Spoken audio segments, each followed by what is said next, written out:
Thank you, guys. Whenever you're ready. Mr. and Mrs. Axford, allow me. How much should we tip? In a perfect world, nothing.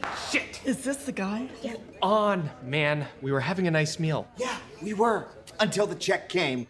Hi, I'm Adam Conover. Hey, Adam. Don't encourage him. And right now, you probably hate me for even daring to question the custom of tipping. Yeah, what the fudge? But bear with me.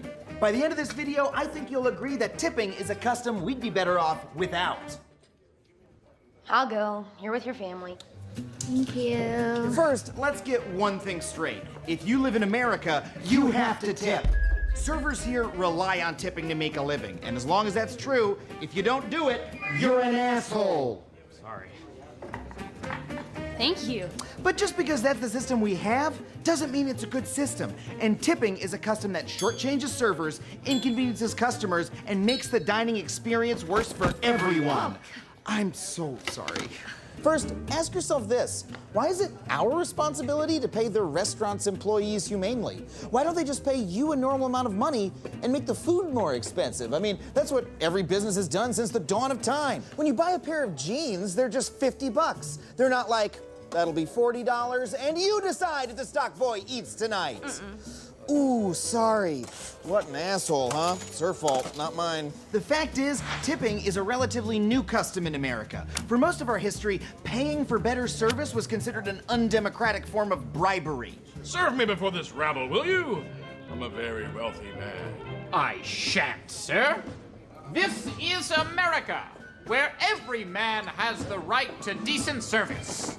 But after Prohibition banned the sale of alcohol, restaurant profits cratered, and owners began encouraging tipping just so they could pay their servers less. Oh, sorry, Allie. I'm not gonna be able to pay you this month. You better take some of that fat cat's cash. Nearly a century later, restaurant owners still pay their servers less than minimum wage, turning what used to be a bribe into an obligation that makes the end of every meal suck. Unless your idea of a good time is doing math and being lectured by your friends. So 20% of 138 is the same as double 10%, which is... Fuck! This is just the SATs all over again! 20%. Wow, it's obvious you've never worked in the service industry. I always tip at least 60 because I care whether or not our waitress starves to death. If I give better service, I get a bigger tip. Actually, you don't. A study at Cornell University found that the real reasons people tip more or less are basically random, and that customers who receive great service tip on average just 1% more than customers who don't. Well, then fuck it.